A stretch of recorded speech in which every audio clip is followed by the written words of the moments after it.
Olá, pessoal. Nas últimas aulas a gente viu como calcular o campo elétrico de uma carga pontual, de um sistema com várias cargas pontuais e de sistemas com distribuições contínuas de carga. Então a gente viu como, a partir das leis de Maxwell, a gente consegue calcular esses campos elétricos. Então hoje eu vou querer fazer algumas aplicações relativamente simples desses resultados para a gente ver na prática como é que a gente calcula isso. Então vamos lá, né? Na última aula, no final da última aula, a gente viu que se eu tiver uma distribuição de cargas, dado por uma densidade de cargas ρ, eu posso calcular o campo elétrico dessa distribuição de cargas por essa integral aqui. Então isso é para uma distribuição contínua, mas na verdade eu posso aplicar isso até para uma carga pontual também. Então para uma carga pontual a gente viu que a densidade de carga elétrica pode ser escrita dessa maneira. Então essa aqui é a delta de Dirac. Então, é uma densidade de cargas que ela é nula em todo o espaço, exceto no ponto onde está a partícula. Então, estou assumindo aqui que a minha carga pontual está na posição RQ. Então, se eu jogo essa densidade de cargas dentro da minha integral, eu sei que essa delta, o que ela vai fazer é justamente ela vai cancelar a integral e o resultado vai ser a função que multiplica a delta calculada no ponto em que esse argumento aqui dá zero. Então, nesse caso, vai ser a função que multiplica a delta calculada no ponto RQ. Então, se eu faço isso, o meu resultado é justamente o resultado do campo elétrico de uma carga pontual no ponto RQ, como a gente já tinha obtido antes de outra maneira. Então, isso é só para mostrar que essa expressão geral aqui que a gente obteve não é necessariamente só para cargas contínuas, é para qualquer distribuição de cargas. A única diferença é que se for uma distribuição discreta, eu vou ter essas deltas aqui, que vão transformar essa integral, se eu tiver várias deltas, vão ser uma somatória sobre cada um dos termos, se eu tiver uma única delta, vai ser o integrando calculado nesse ponto aqui, que é justamente esse resultado. Tá? Então, só para a gente relembrar o que significam as variáveis nessa expressão, R é o ponto onde eu estou querendo calcular o meu campo elétrico. Então, esse é um ponto qualquer do espaço que eu escolho. Então, eu posso pensar em um ponto qualquer P aqui, qual é o campo elétrico nesse ponto. RQ é um vetor fixo, é onde está a carga que está gerando esse campo. E a gente viu que a diferença entre esses dois vetores é justamente esse vetor aqui, que aponta da carga para o meu ponto. E o campo elétrico vai estar justamente alinhado com esse vetor. Certo? Então, por isso que ele está justamente na direção desse vetor. Isso aqui é dividido pelo módulo desse vetor ao cubo. Se eu pensar em termos de versores, isso, na verdade, é 1 sobre a distância ao quadrado, mas como a gente escreveu o versor como vetor dividido pelo módulo dele, tem um fator extra de módulo que vai dar esse fator cúbico aqui. Então, vamos lidar com um probleminha mais simples possível, que vocês já viram antes, que é justamente a força entre duas cargas pontuais. Certo? Então, vocês podem pensar, eu sei calcular a força entre duas cargas. É o produto das cargas dividido por 4πε0, 1 sobre a distância ao quadrado entre as cargas. Mas para a gente vai ser útil quebrar esse problema em algumas etapas, certo? Nesse curso vai parecer que fazer esse procedimento de quebrar esse problema em etapas é meio redundante, de fato é um pouco redundante, mas em outras situações, daqui a pouco eu comento para vocês, isso é extremamente importante separar esse problema em algumas partes, certo? Então,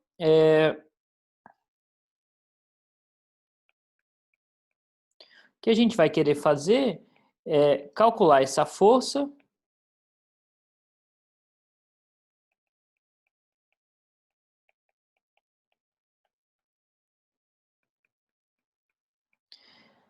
fazendo uma divisão desse problema em três etapas. Tá? A primeira etapa vai ser a seguinte. Então, eu vou imaginar que eu tenho uma carga A e uma carga B. Certo? Então, tem essas duas cargas em alguma posição do espaço. E eu quero saber qual é a força que a carga A está sentindo. Então, eu quero saber qual é a força que a carga B está fazendo na carga A. Tá? Eu vou querer quebrar esse problema nas seguintes etapas. A primeira etapa vai ser qual é o campo elétrico que a carga B gera, certo? Então, a primeira coisa que a gente vai querer calcular é quanto vale esse campo elétrico, que eu vou chamar de EB, para a gente lembrar que é o campo elétrico gerado pela carga B.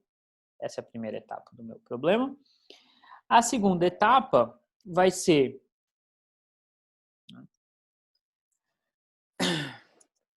onde está a minha carga A nesse campo elétrico. Então, eu separo o problema. Na primeira parte é qual é o campo elétrico gerado pela carga B. Tá? Na segunda parte, eu esqueço a minha carga B e eu só penso no campo elétrico. Então, eu vou ter aqui no meu... Né, esse campo elétrico preenche todo o espaço, né? Então eu vou ter o meu campo elétrico aqui, EB, né? Ele está definido em todo o espaço, certo? E aí, em algum ponto desse espaço, eu vou ter a minha carga QA. E aí, o que eu vou querer determinar é qual é o valor desse campo elétrico exatamente no ponto onde está essa carga QA, certo? Então, eu vou chamar a posição de QA de RA e eu vou querer calcular quanto vale o campo elétrico onde está a carga. E aí, a terceira etapa é, bom, se eu sei quanto vale o campo elétrico onde está a carga QA, né? Então, para ser mais consistente com o que eu tinha escrito antes, é esse campo elétrico aqui. Tá?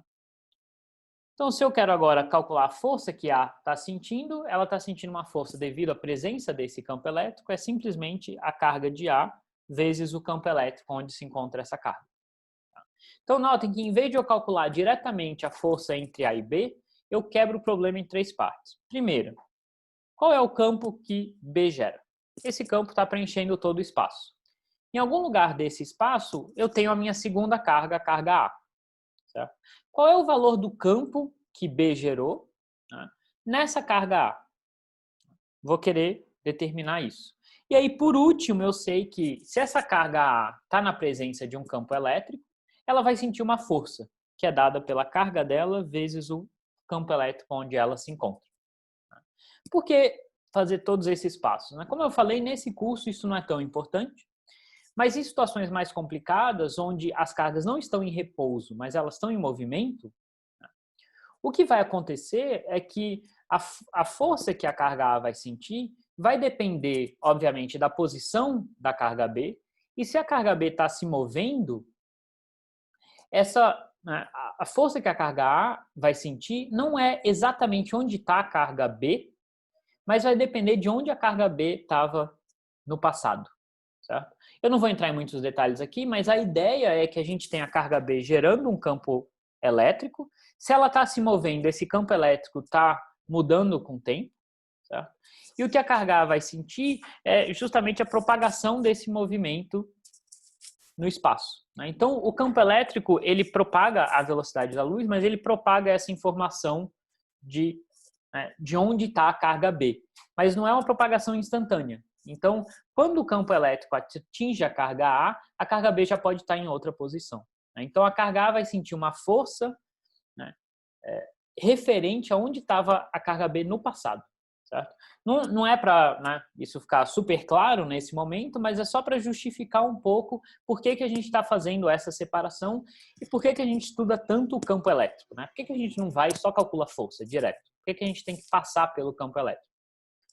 Porque nessas situações, de fato, é muito mais fácil descrever a força como essa propagação do campo elétrico. Bom? Então, vamos lá. Vamos fazer esse exercício. É um exercício relativamente simples, mas vai ajudar um pouco a gente a praticar um pouco aquela notação de vetores e relembrar como é que calcula a força também. Né?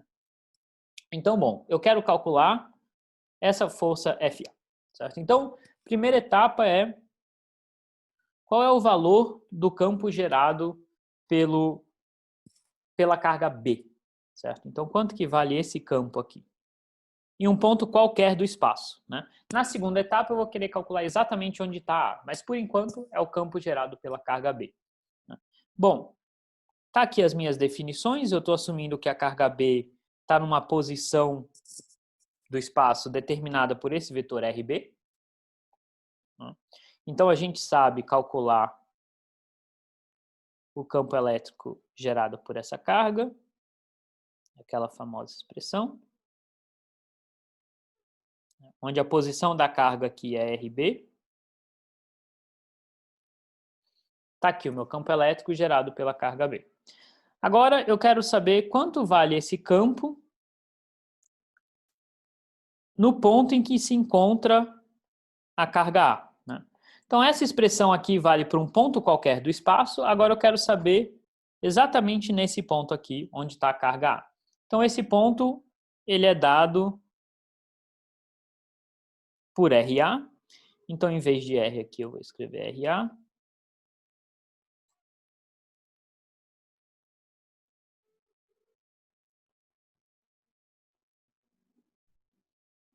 Tá? Então, esse é o campo elétrico que B gerou exatamente onde se encontra a carga A. Tá? E aí, para eu calcular a força que a carga A vai sentir, eu simplesmente tenho que multiplicar a carga A por esse campo elétrico. Então, se eu fizer isso, vai dar o produto das cargas, como a gente está cansado de saber, sobre 4π epsilon 0, RA menos RB, dividido por RA menos RB ao cubo.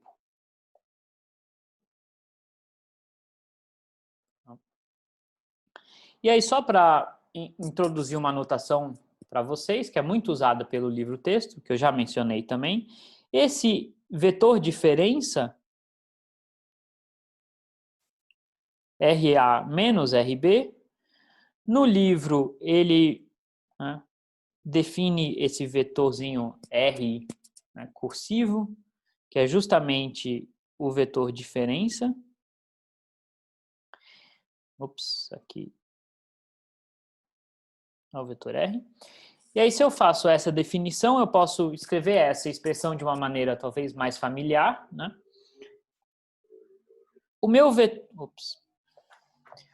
vetor dividido pelo módulo dele, então, desse módulo ao cubo eu vou fatorar só um termo, né? Então, eu vou ter o vetor dividido pelo módulo me dá o versor,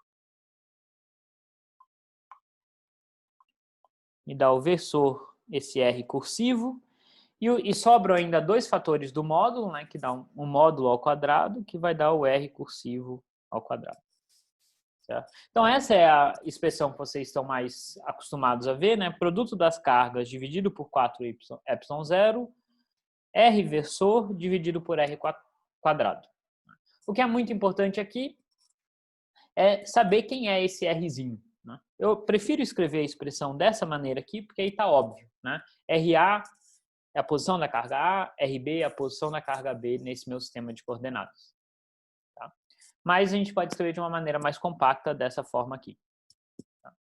Uma outra observação importante é que, uma vez que a gente calculou o campo elétrico, que a carga A vai sentir, né? Então o campo elétrico aqui, nesse caso, seria um campo elétrico nessa direção, não interessa quem que gerou esse campo, se foi uma carga, uma distribuição de cargas, não interessa.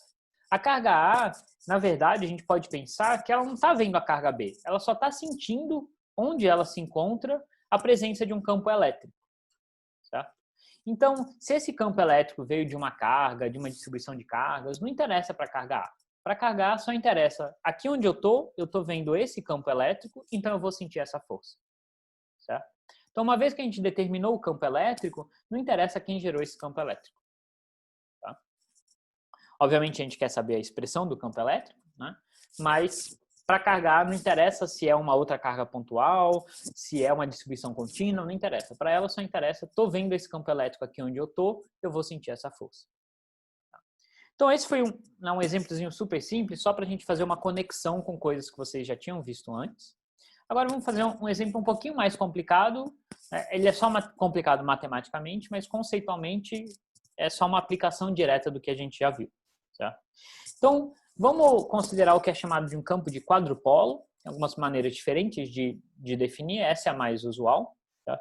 Então, esse campo de quadrupolo, ele é o seguinte, são 4 cargas pontuais, tá? Todas elas a uma mesma distância da origem, todas elas aqui na minha notação a uma distância A da origem. Tá? A gente vai ver, todas as cargas vão ter o mesmo valor em módulo, só que eu tenho 2 negativas e 2 positivas. Por enquanto eu vou deixar esses índices só para a gente identificar direitinho de qual carga a gente está falando. E aí eu vou querer calcular qual é o campo elétrico gerado por essas cargas. E aqui a gente já sabe praticamente escrever direto a resposta, né? Porque a gente pode aplicar o princípio de superposição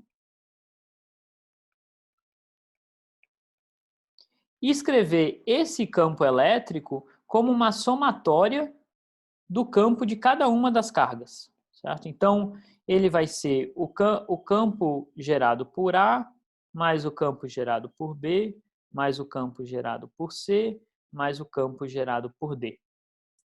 Certo? Então, para eu calcular o campo total, o que eu preciso fazer? Eu preciso calcular o campo gerado só pela carga A, o campo gerado só pela carga B, o campo gerado só pela carga C, o campo gerado só pela D e somar tudo. Tá? E a gente já sabe calcular o campo de uma carga pontual. Tá? Então, vamos fazer isso para uma das cargas, a carga A, e aí a gente vai escrever a resposta para os outros, porque é totalmente análogo. Tá? Então, para a carga A, o que a gente precisa? Para a gente escrever o campo, a gente precisa primeiro dizer onde está essa carga A no meu sistema de coordenadas. Né? Então, o meu sistema de coordenadas aqui ele é tridimensional, mas as cargas estão todas no plano XY. Tá? Então, a coordenada da minha carga A é simplesmente, né, essa distância aqui é A. Tá? Então, a coordenada da minha carga A vai ser simplesmente A x chapéu. Né? O Y é 0 e o Z é 0 também, porque ele está no plano. Tá? E aí, o meu campo elétrico, então, gerado por essa carga A em um ponto qualquer R do espaço, vai ser R menos R da carga, só que R da carga é só AX, e vai ser o módulo ao cubo de R menos AX. Tá? É esse o campo, só que eu vou querer explicitar isso um pouquinho melhor.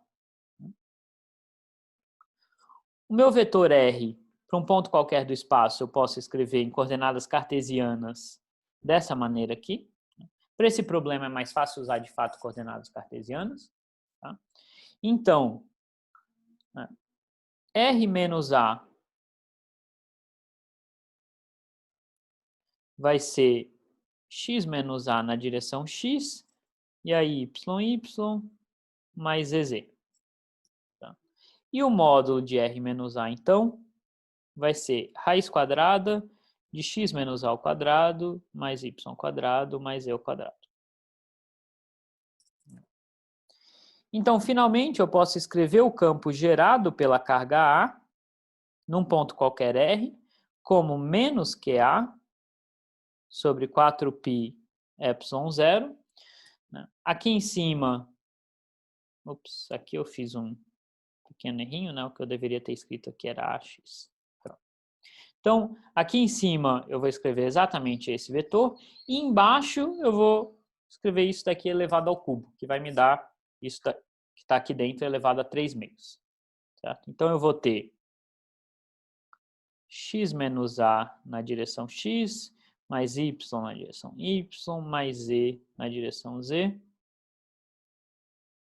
Tudo isso dividido por x menos A ao quadrado, mais y ao quadrado, mais z ao quadrado, tudo isso elevado a 3 meios. Tá? Então, esse aqui é o meu campo elétrico gerado pela carga A.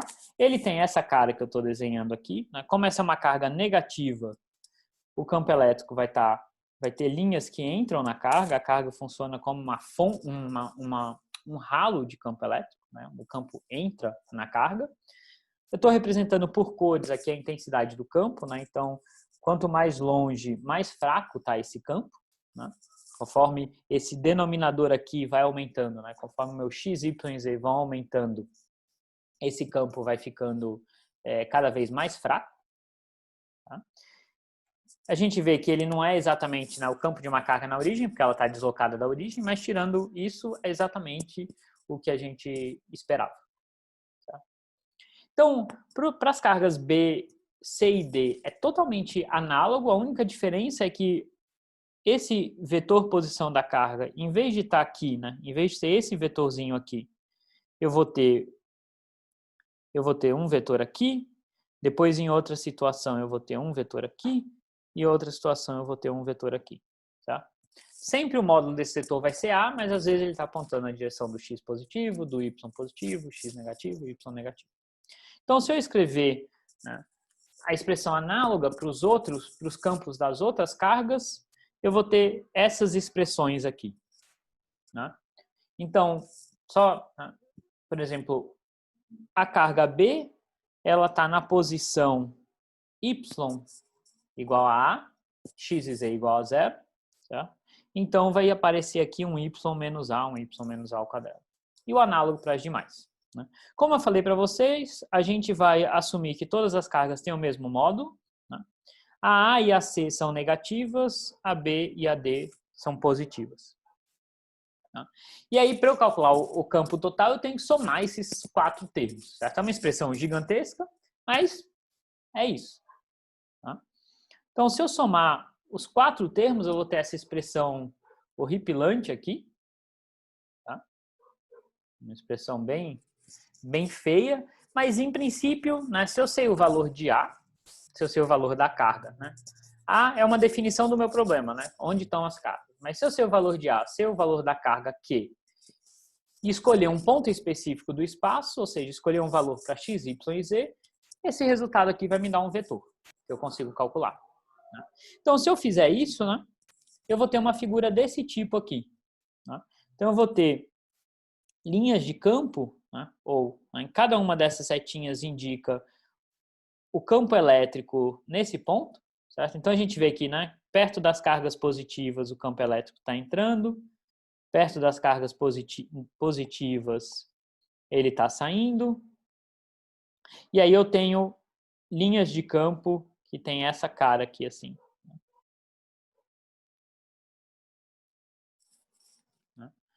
Que é conhecido como campo de um quadripolo. Mas, ok, foi uma aplicação, beleza? A gente viu como trabalhar com esses vetores, né, como somar, chegou a uma expressão, né, além de visualizar as linhas de campo, não dá para fazer muito mais, mas tem algumas perguntas interessantes que a gente pode fazer nesse problema. Tá? A primeira pergunta é a seguinte: qual que é a força que esse arranjo de cargas, né, esse arranjo de quadrupolo, vai gerar em uma outra carguinha aqui? Então, como sempre, a gente vai assumir que todas as cargas estão em repouso, né? Todas as cargas que estão gerando o campo estão em repouso, então essas cargas estão coladas. Né? Vocês poderiam ter perguntado lá no começo, mas, professor, por que, né, essa carga aqui não escapa para cá e essa escapa para cá, já que elas estão se repelindo? Né? Por que elas não se movem? A gente está assumindo que existe alguma coisa por trás que está fixando essas cargas aí, como se elas estivessem coladas nesses lugares do espaço. Certo? Então, elas estão fixas, elas não podem se mover. Né? Essa é parte da nossa hipótese de eletrostática, onde as cargas estão paradas. Tá? Na prática, o que pode gerar isso? Bom, eu posso ter realmente algo físico prendendo essas cargas, ou elas podem estar num arranjo atômico, onde os núcleos prendem as cargas nessas regiões do espaço. Certo? Então, existem maneiras de criar esse arranjo fisicamente, não é um negócio totalmente imaginário. Tá? Então, vamos lá. Se eu tiver uma carguinha aqui, eu gostaria de saber qual é a força que ela vai sentir. Tá? Então, a primeira coisa sempre que eu tenho que fazer é, bom, se eu tenho a carga, eu vou querer saber qual é o vetor posição dessa carga. Nesse caso é super simples, eu estou assumindo que ela está a uma altura h do plano XY e ela está exatamente no eixo Z, então esse é o vetor posição dela. Então, lembra das etapas, né? Se eu quero calcular a força nessa carga, a primeira parte é calcular o campo elétrico que ela sente. O campo elétrico que ela sente, a gente acabou de calcular. É o campo elétrico gerado por essas 4 cargas. E aí eu preciso calcular esse campo elétrico no ponto onde ela está. Essa é a segunda etapa. E a terceira etapa é a mais simples, é simplesmente multiplicar esse resultado pelo valor da carga e isso vai me dar força. Tá? Então, o campo... Então, a etapa 2 é campo na posição RQ, certo? Então, eu vou ter que fazer, né, pegar essa expressão monstruosa aqui, certo? E substituir, né, onde que está o RQ? Está em x igual a 0, y igual a 0 e z igual a h. Tá? Então, eu vou substituir esses valores de x, y e z nessa expressão. Só isso que eu vou fazer, certo? Então, a expressão vai simplificar bastante. Então, deixa eu escrever ela aqui, certo? Ela vai ter os 4 termos, né? Um que vem de cada carga. Então, eu vou ter uma expressão desse tipo aqui. O y é sempre 0, então isso vai simplificar um tanto a minha expressão.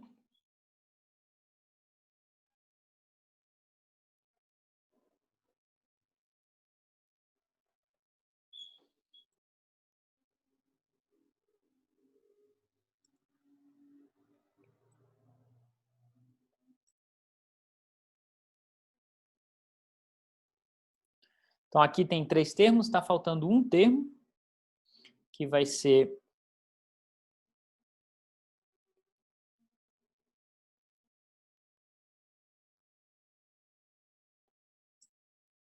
tá aqui os 4 termos, certo?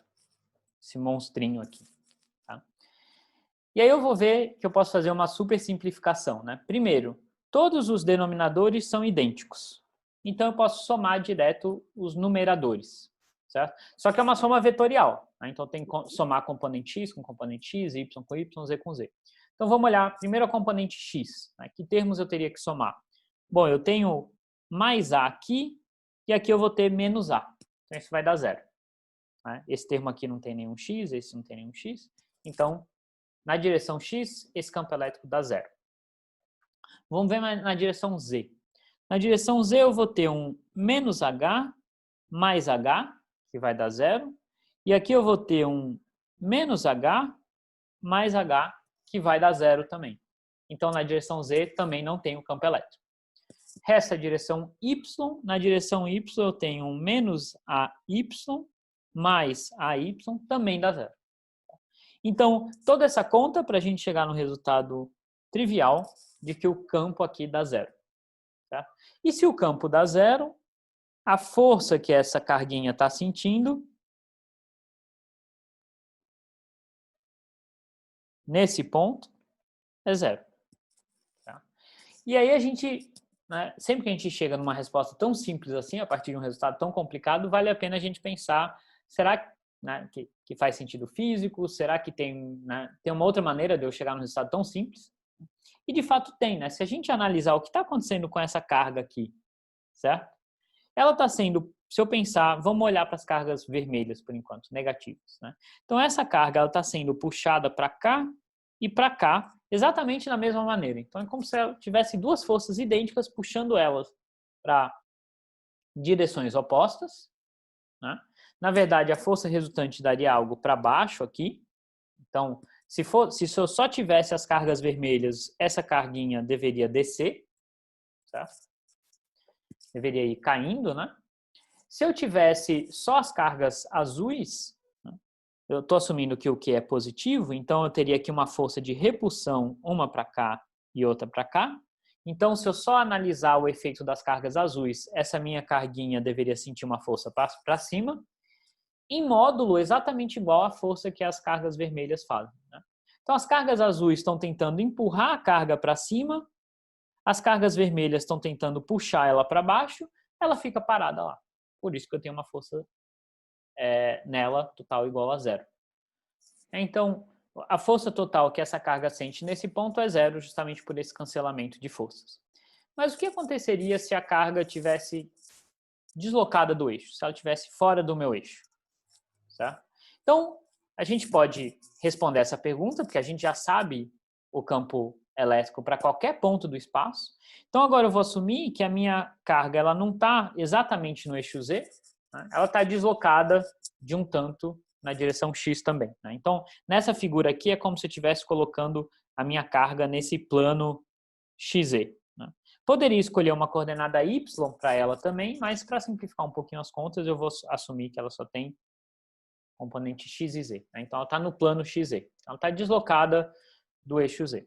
E eu não vou fazer todas as contas de novo, de novo, pegar essa expressão geral aqui, super gigantesca, e substituir os valores de X e Z que eu estou assumindo para a posição da minha carga.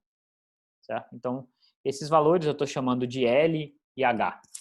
Seriam números quaisquer, dependendo de quais são os valores da minha carga. Se eu fizer essas contas, eu consigo simplificar um pouco a minha expressão, aí chego nesse, né, semi-monstrinho aqui, certo? Que ainda assim é grande, é uma expressão grande. E aí a força, novamente, né? Então esse é o campo na posição da minha carguinha Q, nessa nova posição aqui. E a força vai ser Q vezes o campo elétrico. Tá? Ok, beleza, e daí, né? Bom, a gente viu que a força agora não é mais nula, esse é o primeiro resultado, então a força de fato ela só é nula exatamente no eixo Z. Se eu tirar a carga do meu eixo Z, ela vai sentir uma força. Tá? Mas tem um resultado que a gente pode obter, que simplifica essa expressão, que é o que acontece se a minha carga estiver bem longe do meu quadrupolo, né? Então ela está aqui deslocada bem longe do plano onde estão as cargas do quadrupolo. Tá? E aí o que a gente vai fazer? A gente vai pegar essa expressão e assumir que o valor de L e H são muito maiores do que as distâncias entre as carguinhas do quadrupolo. Então, o que acontece sobre essas condições aqui? Onde essa carguinha que eu estou colocando, ela está bem distante do meu quadrupolo. Tá? Eu não vou fazer todas as contas, tá? Mas a gente pode fazer uma expansão nesse regime aqui, uma expansão de Taylor. Né? Então, assumir que A é um número pequenininho e fazer uma expansão em torno de A igual a zero. Eu vou definir, por simplicidade, que R é L ao quadrado mais H ao quadrado, que de fato seria a coordenada radial da minha carguinha Q. Né? E, portanto, L seria R seno θ. Tá? Só uma questão de notação. E aí, o que eu preciso fazer? Né? Nessa expressão complicada aqui, eu tenho, né, fatores de A ao quadrado que vão aparecer nessa expressão e eu vou querer expandir eles todos até a ordem linear em A. Certo? Então, vou desprezar tudo que for ordem A quadrado. Então, se eu fizer isso, de novo, é só matemática, só expansão, certo? Não vou, né, entediar vocês demais fazendo todas essas contas, mas essas expansões vão me dar esses resultados aqui.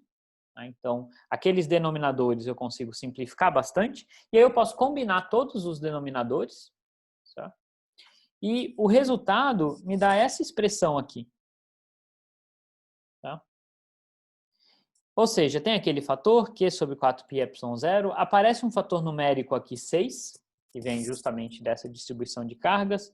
L é a coordenada X da minha carguinha Q, que é bem grande, está bem longe do meu quadrupolo. A ao quadrado é a distânciazinha entre as cargas do meu quadrupolo. E R é a distância da minha carguinha à origem. Tá? Se eu escrever L como R seno θ, eu posso simplificar isso dessa maneira aqui. Certo? Então, olha que interessante, né? Conforme eu vou distanciando a minha carga desse quadrupolo, o campo elétrico que ela sente, ele não cai mais com 1 sobre a distância ao quadrado. Ele cai com 1 sobre a distância à quarta. Tá? Porque não é o campo de uma carga pontual. Se fosse de uma carga pontual, ele cairia com a distância 1 sobre r ao quadrado. Mas como eu tenho um quadrupolo, ele cai como 1 sobre r à quarta. Se vocês lembrarem ou olharem, o campo de um dipolo vai cair com 1 sobre r ao cubo. Então, a gente vai ver que todos esses resultados a gente pode generalizar num caso mais geral ainda. Mas isso é mais para frente. Então, essa carguinha, esse arranjo de cargas que forma o quadrupolo me dá um campo que muito distante do quadrupolo cai com 1 sobre r à quarta.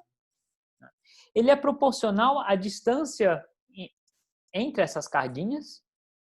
Então, se isso aqui é um número pequeno, esse campo vai ser pequeno também.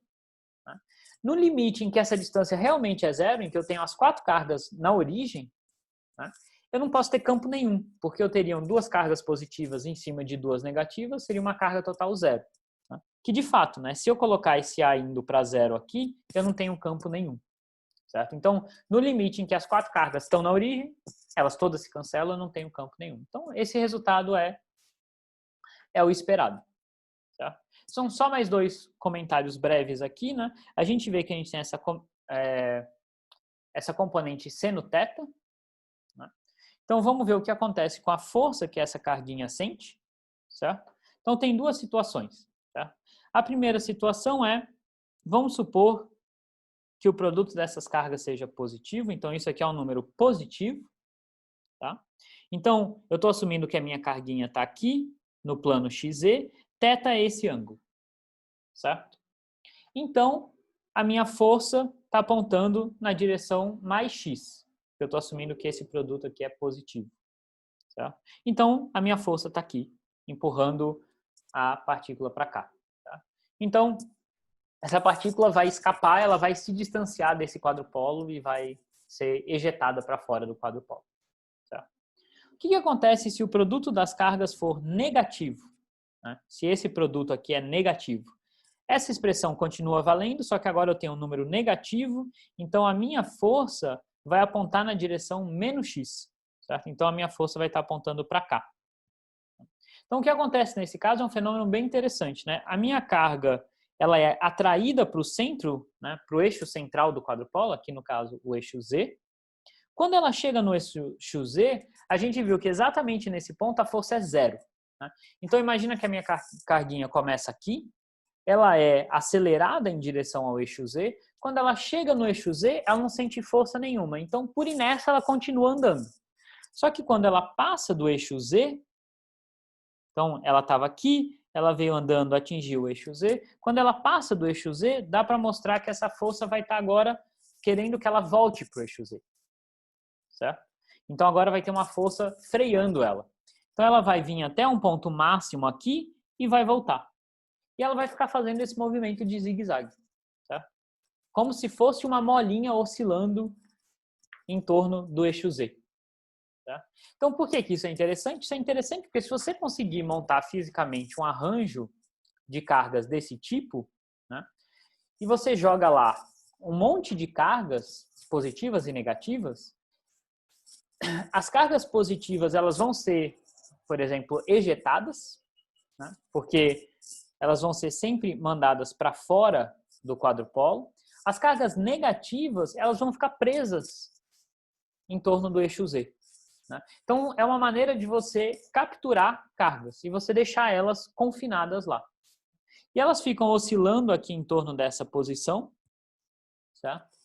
Então, você pode confinar a sua carga e ela fica presa numa região do espaço, que não é algo tão fácil de fazer. Se você pensar aqui, sei lá, se eu botar um campo elétrico qualquer, em geral, ele vai fazer a carga acelerar e ir embora.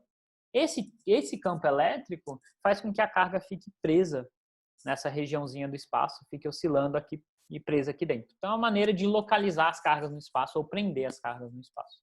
Tá? Então, essa foi só uma aplicação matematicamente meio chata, porque o campo elétrico tem todos aqueles termos, mas a gente aprendeu a manipular como calcular, usar o princípio de superposição, como definir esses vetores e espero que a gente tenha sido possível ter uma ideia exatamente na prática, como é que a gente faz essas contas. Tá bom? Então, na próxima aula, a gente vai fazer mais algumas aplicações, agora não mais para cargas pontuais, mas para distribuições contínuas de carga. Tá bom? Tchau, tchau.